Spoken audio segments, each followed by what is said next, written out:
皆さんごきげんよう、上川薫です。国際秩序の乱れた世界というのは、様々な安全保障関連で重要なニュースが流れ続けるものです。そして今がまさにその時だと言えるでしょう。従来とは異なった状況の中で様々な出来事が起こっています。ぜひとも世界中で起きている安全保障関連の話題の中で要点を抑え、情報の更新をしていってください。まずは、トランプ大統領の掲げる自国第一主義の結果として、隣国カナダがこれに大きな反発をしています。そのため従来では全く考えられなかったことが起こっています。カナダ新首相 F35 契約の見直し指示、アメリカとの対立に新たな火種。カナダのカーニー新首相はアメリカのロッキード・マーチンとの戦闘機 F35 の契約見直しを指示した。トランプ大統領はカナダをアメリカの51番目の州にする可能性に言及し、関税発動に動いたが、両国関係に新たな火種が生じた。カーニー首相は、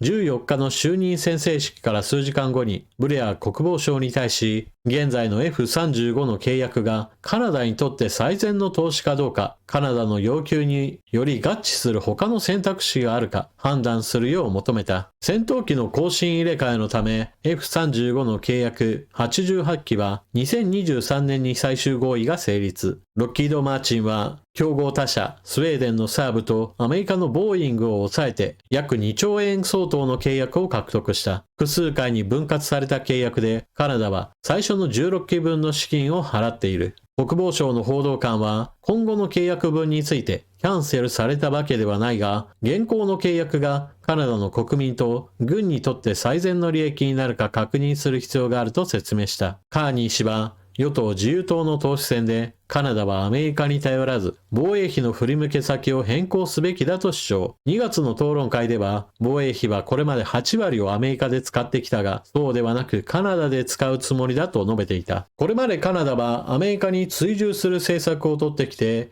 トランプ政権ができた後になって一気に情勢は変わりました。トランプ大統領はカナダは51番目の州になればよいし、カナダの首相に対してはあれは知事だといったような形で、もはや一つの国家として認めないかのような発言も繰り返し行っています。一度だけではなく何度となくそのような発言を繰り返した上で、関税政策についても発動させていることから、カナダ国内で反米意識が急激に高まっています。先日の動画でも取り上げましたが、カナダ国内における世論調査においては、カナダからアメリカに対する好感度は一気に急落し、中国と同程度にまで下がっています。そして、国民感情だけではなく政治的、軍事的においてもアメリカに対する警戒感が高まっています。以前ドイツにおいて F35 導入にあたってキルスイッチ、遠隔で機能停止が行われるようになるかもしれないというような懸念点が報道され、かなり拡散されました。実際には現状キルスイッチがあるわけではなく、今後そのような機能が盛り込まれるかもしれないし、またもう一つの問題点、別にキルスイッチがなかったとしても、アメリカが自国製の兵器を導入している国に対して、ある日軍事支援を閉ざしますと言えば、それだけで兵器が使えなくなってしまうという問題があります。それは突然のように使えなくなるわけではなく、メンテナンスや保守部品の購入などでアメリカのメーカーとの関係を断ち切られてしまい、まともに使うことができなくなってしまうという問題を抱えているわけです。これは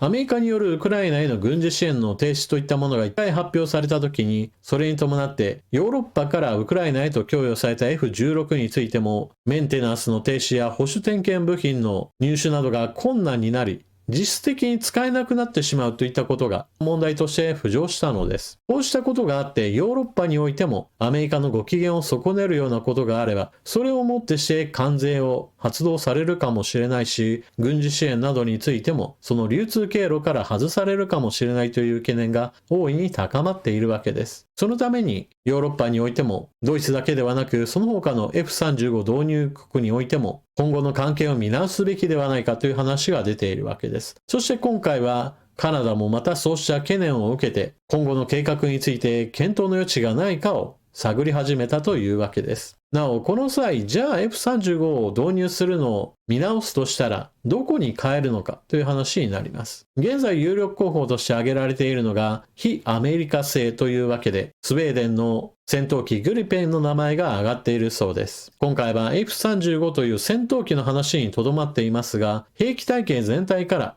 アメリカ以外のものを考えた方がいいのではないかといった流れは、当然その他陸上兵器や海上兵器、その他装備品類などについても同様に懸念が広がっていくこととなるでしょう。それだけに日本としては今イギリス、イタリアとの共同開発計画が進んでいる戦闘機については非アメリカ製ですよというのを一つ売りにして今後売り込みをかけていくことも十分考えていくべきでしょう。カナダの場合はまだ検討すべしという話にとどまっていますが、信用を失った国は他の国に契約を持っていかれるものです。インド、ロシア製戦闘機をフランス製へ交換へ。インドとフランスはラファール艦載戦闘機26機を76億ユーロで購入する交渉を完了したと報じた。インド海軍は老朽化したロシア製ミグ29各種をフランス製戦闘機に置き換える計画を立てている。世界の武器購入を追跡しているストックホルム国際平和研究所 SIPRI の報告によると、フランスはすでにロシアを抜いてアメリカに次ぐ世界第2位の武器輸出国となっている。フランスからの軍事輸出は2019年から2023年にかけて過去5年間と比較して47% 増加した。逆にロシアの2024年の武器輸出は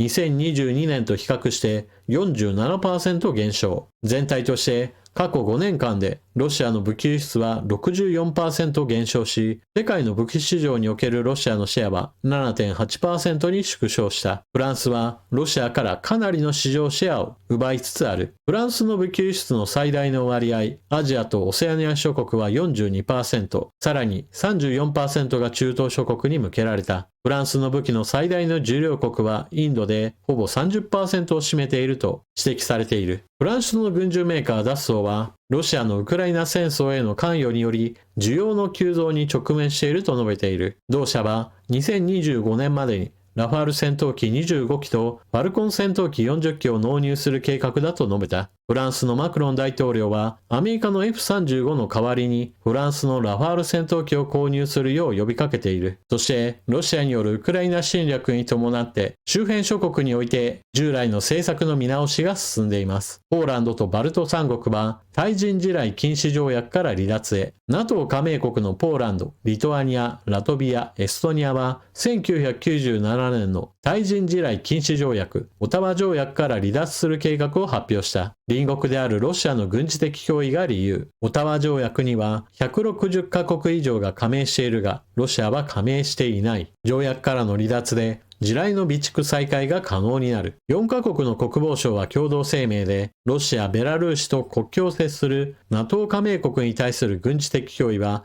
著しく増大していると表明。今回の決定を通じて明確なメッセージを伝える。我々は国家安全保障上のニーズを満たすため必要なすべての手段を用いる用意があり、用いることが可能だと表明した。今回の共同声明に加わっていないフィンランドも昨年12月、ロシアがウクライナで対人地雷を使用したことを理由にオタワ条約からの離脱を検討していることを明らかにした。ロシアは世界中に武器を売ることによって世界第2位の武器輸出大国だったわけです。しかし、ウクライナへの本格的な侵攻に伴って兵器産業が納入する先は世界の国々ではなくてロシア軍へと切り替えていきました。それに伴って海外市場において大きくシェアを伸ばしたのがフランスです。フランスはアメリカでもなくそれでいて西側製の兵器という立ち位置を生かした状態でこれまでも世界へと武器を販売してきました。そこにロシアが他の国に売り込んでいく余力を失いましたから一気に自分たちの領域をどんどんと開拓していったわけです。特に戦闘機のような何十年と保有することが前提となる兵器の場合、完全にロシア製から離れればその後もずっと長い間お付き合いをすることになりますから、ロシアにとっては大事なお客さんをこの先何十年も先も失うこととなります。ロシアは実際に兵器の輸出先を失っているわけですが、同じようにしてアメリカが同様のことになるかどうかといった意味で、アメリカから F35 を購入しているヨーロッパやカナダが考え直しているというのは、そのような先々における影響が大きいので取り上げているわけです。そして、対人地雷禁止条約からの離脱といったことが報じられている国々があります。これらの国々の特徴は、簡単に言えばロシアによる侵略が十分現実的な問題として浮上している国々です。対人地雷というのは設置した後に必ず全部を取り切れることがなく、それによって民間人の犠牲者も発生しがちです。だからこそこうした兵器についてはない方がいいに決まっているという理想論に基づいて禁止条約が発効しているわけです。しかし、ロシアによるウクライナ侵攻に伴って、ロシア軍が人海戦術をもとにした波状攻撃といったものを行っているわけですから、これを防御するための兵器としての対人地雷の重要性は非常に高まっています。戦争が終わった後に民間人の犠牲者が出てしまう。この問題よりも今まさに目の前にあるロシア軍による攻撃が来た場合において、防ぐための手段はきっちりと確保しておかなければならない。こちらの方がはるかに重要性が増しているわけです。ですから、対人地雷禁止条約からの離脱している国に対する批判ではなく、そもそもこのようなことを考えなければならなくなった原因であるロシアという侵略国に対する批判を行うべきでしょう。と今回の様々なニュースについて取り上げてきましたが、ここ最近思うのは人間というのは全く合理的ではない行動をするものだなということです。例えば人間が損得感情だけで動くという考え方をしている人もいます。しかし実際にはそのようなわけではありません。例えばトランプ大統領は自国第一主義といったものを掲げてはいるわけですが、彼の掲げた政策に基づいてヨーロッパやカナダの国々においてはアメリカの軍需産業に対する不信感が高まり、発注をやめようかどうかといったことが真剣に議論されているわけです。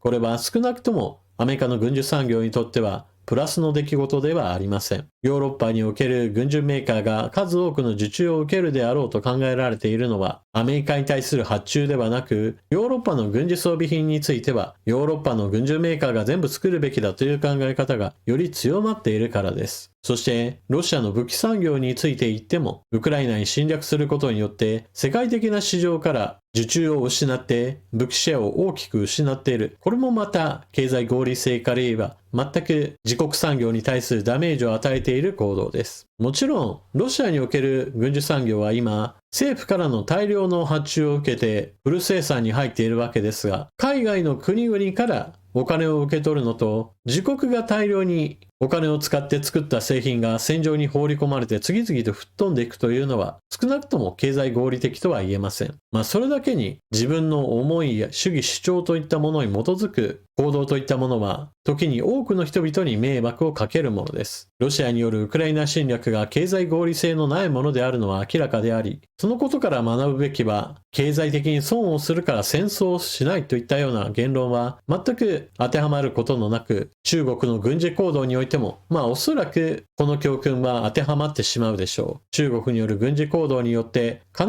ず中国経済には大きなマイナス、デメリットが発生します。しかし、習近平国家主席がそのことを全く気にしないというのであれば、戦争というものはいつ起こってもおかしくないものです。中国が台湾を攻撃しても中国にメリットなんかない。中国が日本を攻撃してもメリットなんかないという人は、そのような経済合理性だけで人々が動く、そのように物事を見ている、いわば考え方の幅が狭いといった状態だと私は思っています。皆さんはどのように思われたでしょうか？ぜひともコメントしていってください。それでは動画の最後までご視聴いただきありがとうございました。情報の更新、整理整頓に役立ったなと思われる方は、ぜひとも評価ボタンのクリックと動画の拡散をよろしくお願いします。それでは次の動画でまたお目にかかりましょう。またね。